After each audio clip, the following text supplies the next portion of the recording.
Bonjour et bienvenue dans l'exposition Sepik, Art de Papouasie-Nouvelle-Guinée. L'exposition présente un ensemble de 230 sculptures liées à la vallée du Sepik, immense marais qui s'étend sur plus de 1000 km au nord de la Papouasie-Nouvelle-Guinée. Cette exposition vous emmène à la découverte des figures majeures communes à toutes les cultures de la vallée, les ancêtres fondateurs.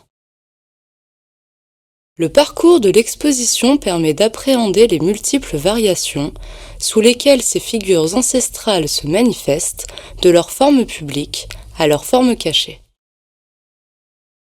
Le parcours débute sur une présentation de la vallée du Sepik qui abrite depuis le premier millénaire avant notre ère des populations vivant sur les berges ou dans des zones proches du fleuve Sepik et ses affluents. Puis, à travers 6 sections, le parcours traverse un village idéal dont la structure marque des paliers dans la connaissance des objets. Tous les villages de la vallée suivent, par-delà des différences architecturales et linguistiques régionales, une même organisation spatiale. Cette dernière est à l'image de l'organisation sociale du village. Cette organisation repose sur une séparation stricte entre le monde des femmes et celui des hommes, entre une sphère publique où chacun est libre de circuler et une zone réservée aux seuls initiés, le plus souvent uniquement des hommes, où sont conservés les objets liés au rituel.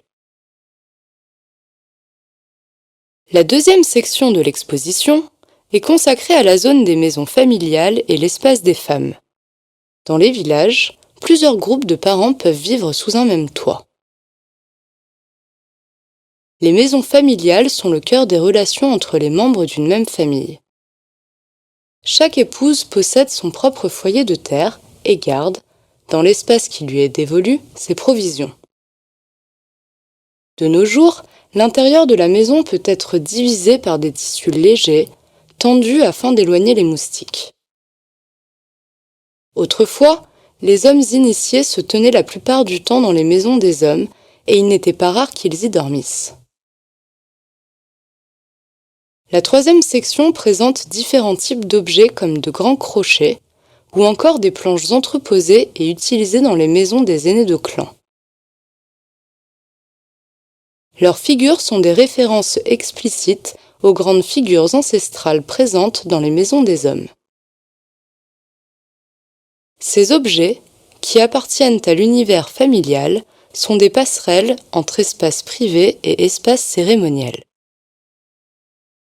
Les sections suivantes sont consacrées à la seconde zone, celle des grandes maisons des hommes et de l'espace cérémoniel. La quatrième section s'intitule « Maison des hommes ». Tous les villages de la vallée possédaient une ou plusieurs maisons des hommes. Elles sont symboliquement associées au corps de la femme ancêtre dans le Moyen Sepik et à celui d'un ancêtre masculin dans la région du lagon de Murik. Un ensemble de clans, se réclamant d'un ancêtre commun, participe à la construction d'une maison des hommes, à l'intérieur de laquelle sont préservés ces objets cultuels. Au quotidien, la maison est un lieu de réunion et de débat entre hommes. Lors de rituels, comme les initiations, la maison devient chaude. Les esprits qui y résident se manifestent alors sous de multiples formes, telles les masques ou la musique. Le parcours vous emmène ensuite à la découverte des objets rituels. Si les initiations sont probablement le moment le plus important de l'existence d'un homme, sa vie est jalonnée d'événements qui lui permettent, ainsi qu'aux groupes avec lesquels il participe au rituel, d'affirmer sa place dans la société. L'une des manifestations les plus spectaculaires est la sortie des masques qui mettent en scène le retour, toujours périlleux, des ancêtres. La section 6 s'intéresse aux activités quotidiennes des hommes et des femmes. En Nouvelle-Guinée, la séparation entre les sphères masculines et féminines est très prononcée et demeure de nos jours présente au quotidien. La pacification opérée par les forces coloniales a supprimé la guerre, une des plus importantes activités masculines.